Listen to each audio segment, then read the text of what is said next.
kanggo tombo kangen jroning dada.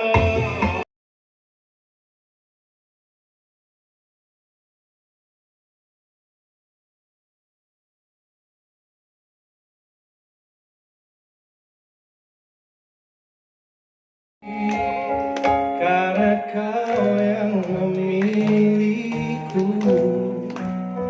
tak pernah ku ragu akan cintamu.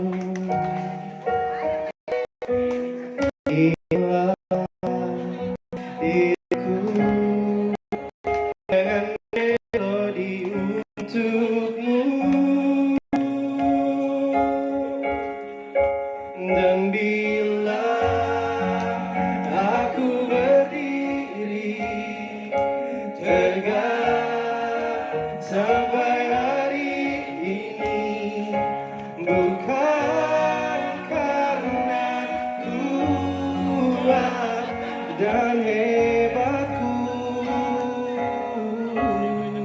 semua karena cinta, semua karena cinta.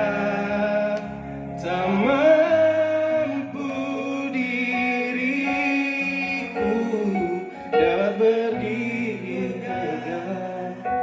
Terima kasih cinta.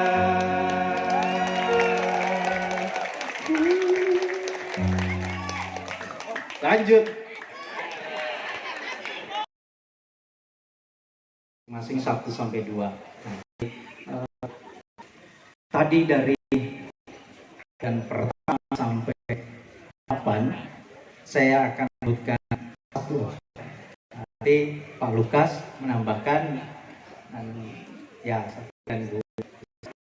Dari saya aku tadi ketika mendengar dari kemudian 1 sampai 8 ada beberapa kriteria di mana ya yang sering saya lingkari, dengar itu dengan pengamatan bagaimana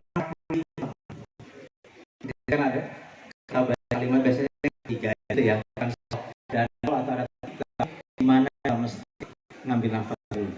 Ini tadi saya mana beberapa dari lagu itu sama paduan suara dia kalau udah banyak tapi kurang dengar, kadang beri tanda 0 dia berhenti. Dia statusnya yang ditambahkan. Tadi awal ini mempengaruhi karena ada yang tidak latihan dulu langsung, jadi emang banget kita rasa suaranya sopran, alto, tenor, dan bass. Ini yang tadi kedengaran ada yang kok kencang banget ya bagian ini. Mungkin yang menyanyi nggak sadar tapi karena sound systemnya ya. Nah ini mungkin boleh kita nanti sebagai teknisnya bisa dibantu. Nanti akan ditambahkan oleh Pak Lukas. Oke, mengenai sound system sebenarnya setiap kali kita mau tampil ya, bukan tampil pertama. Jadi datang di panggung dia tembak, ayo nyanyi ya. Jangan.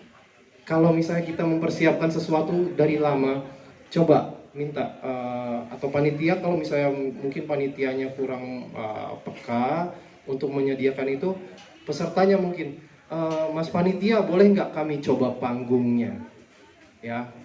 Panggung itu harus diuji coba teman-teman, supaya apa? Karena kita nggak tahu di panggung itu kita suara kita seperti apa, terus kita pakai mikrofon atau tidak ya.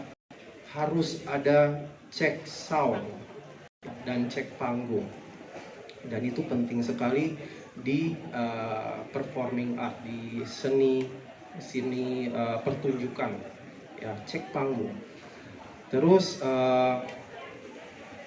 kalau dari saya lihat muka-muka para peserta ini mungkin sudah latihan lama, sudah capek dan sudah malam, tegak ya.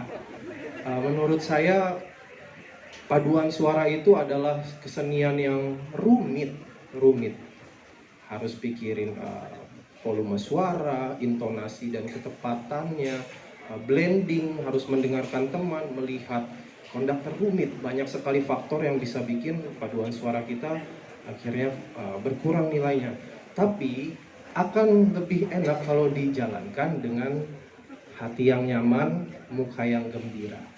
Ya, ada artikel psikologi yang bilang kalau misalnya kita tersenyum, ya, meskipun kita sedang tidak senang saat itu sedikit menambah emosi positif ke kepala kita. Mungkin itu bisa membantu tersenyum. Ya, mungkin kalau misalnya lagunya agak slow atau sedih, setidaknya tersenyum sebelum memulai lagu. Ya, itu dari saya. Ada lagi? Lanjut. Oke, terima kasih. Kami beberapa hal disampaikan oleh profesor yang sudah semester ini. Mungkin saya mau menyampaikan dulu ya. Jadi pertama kali saya di sini, itu saya tuh kayak bocah gitu ya. Melihat para senior yang masih punya semangat bernyanyi itu sangat luar biasa, dan antusiasnya saya mengapresiasi. Jadi mari kita tepuk tangan untuk para penyanyi yang hebat ini. Dengan semangat yang luar biasa itu juga mereka bisa menampilkan hasil latihan yang mungkin 1 bulan, 2 bulan yang lalu itu dengan baik. Jadi apapun yang sudah terjadi, itulah hal maksimal yang bisa kita lakukan dan hal terbaik yang bisa kita lakukan. Dan kalau dari saya sendiri, ini saya lumayan nulis-nulis gitu ya. Untuk ekspresi tadi sudah dibahas oleh para senior kita ini. Kemudian mungkin dari alat musik ya. Saya tadi mendengar ada mungkin beberapa ada yang terlalu keras gitu, jadi volume dari penyanyinya kurang terdengar. Nah, sebaiknya di kesempatan yang akan datang itu kalau misalnya kita mengiringi penyanyi, itu penyanyi harus lebih keras gitu. Jadi kalau misalnya alat musiknya menggunakan sound system dan untuk penyanyinya tidak menggunakan sound system yang banyak gitu ya, lebih baik untuk alat musiknya diredam gitu supaya tidak vokalnya. Kemudian yang dibawakan para tadi beberapa yang bawanya dengan tempo yang sesuai dengan litur. Nah, sebenarnya tanda tempo itu sangat menolong kita ya untuk bernyanyi. Kalau misalnya tempo itu cepat, ada baiknya kita mengikuti dengan menyanyi dengan cepat. Kenapa? Supaya nafas kita itu nggak capek kalau misalnya kita nyanyinya terlalu lambat atau terlalu cepat gitu.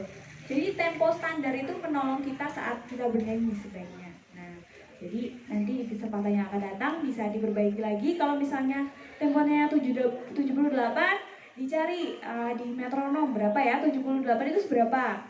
Apakah terlalu cepat? Oh, harus dikurangi sedikit nih gitu, atau ditambahi sedikit lagi gitu. Karena akan menolong penyanyi ya. Kalau misalnya dalam perjalanan itu tiba-tiba ngebut atau tiba-tiba melambat kan, nanti ngejar beatnya itu juga aduh gimana nih, capek gitu. Jadi tadi beberapa frase itu yang seharusnya nadanya panjang itu jadi nggak maksimal. Terutama yang nada-nada legato itu yang saya dengar di tenor dan bass adalah si do dan re sol kalau nggak salah di lagu wajib itu ya. Nah itu ada legato yang seharusnya di nada terakhir itu dia masih powernya masih sama dengan nada yang pertama, tapi karena mungkin terlalu lambat atau terlalu cepat kurang nyampe. Nah sayang sekali, padahal itu legato itu tuh sangat indah kalau bisa dibunyikan dengan maksimal gitu. Jadi untuk tanda tempo perlu diperhatikan gitu. Dan juga untuk blending atau kesatuan suara, tadi saya mendengar juga ada beberapa grup yang soprannya itu tenggelam.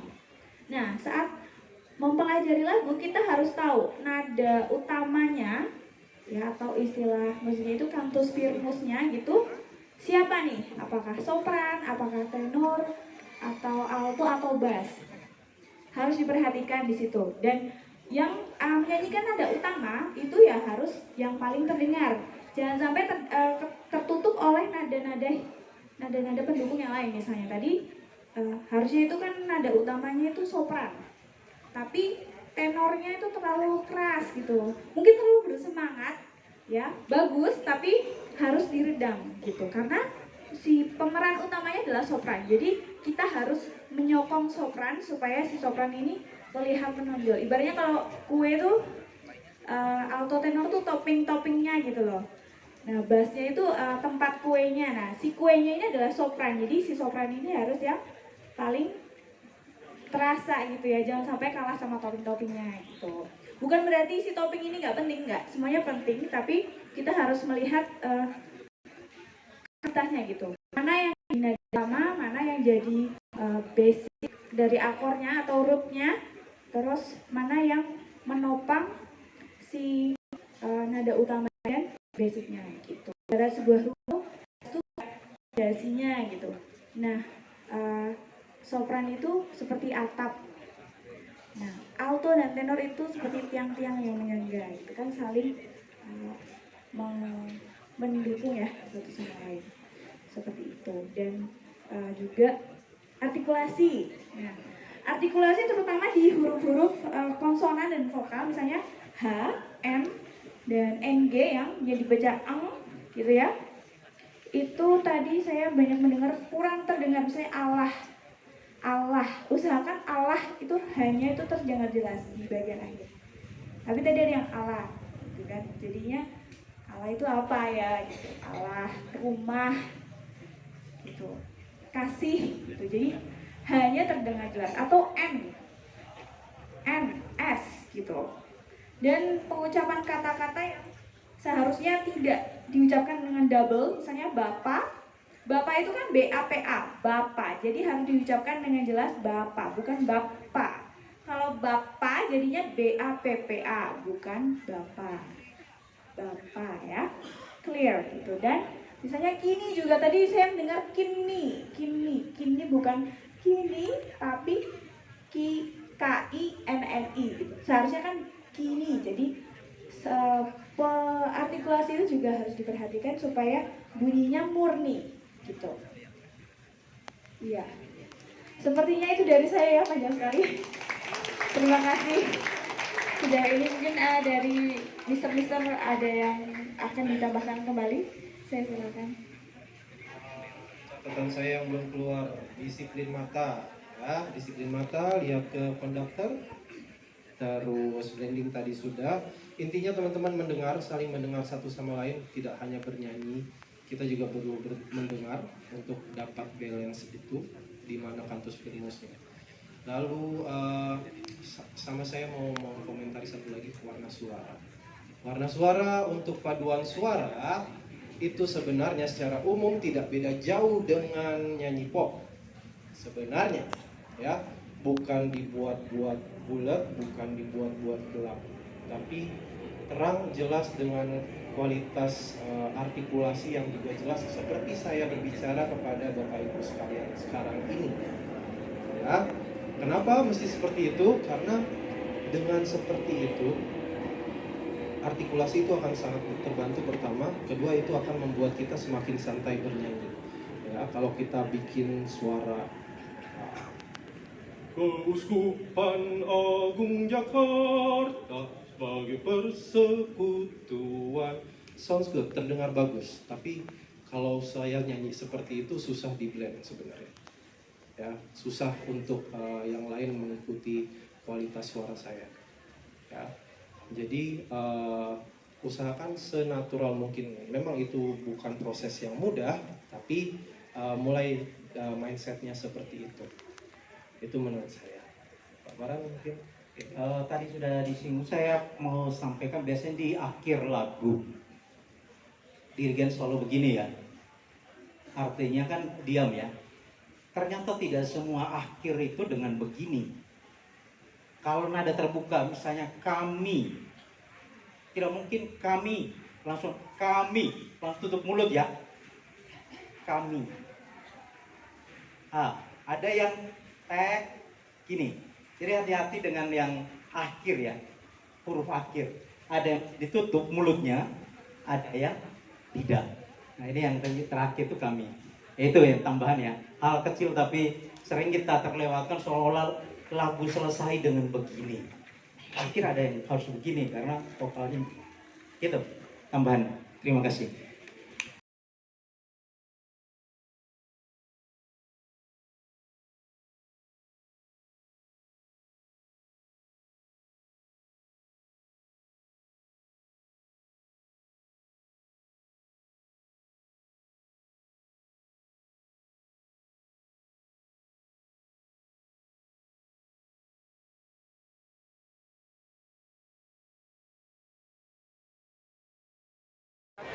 Lomba paduan suara. Juara 2, mohon disampaikan Ketua Panitia. Ketua panitia lah. Bapak Fajar.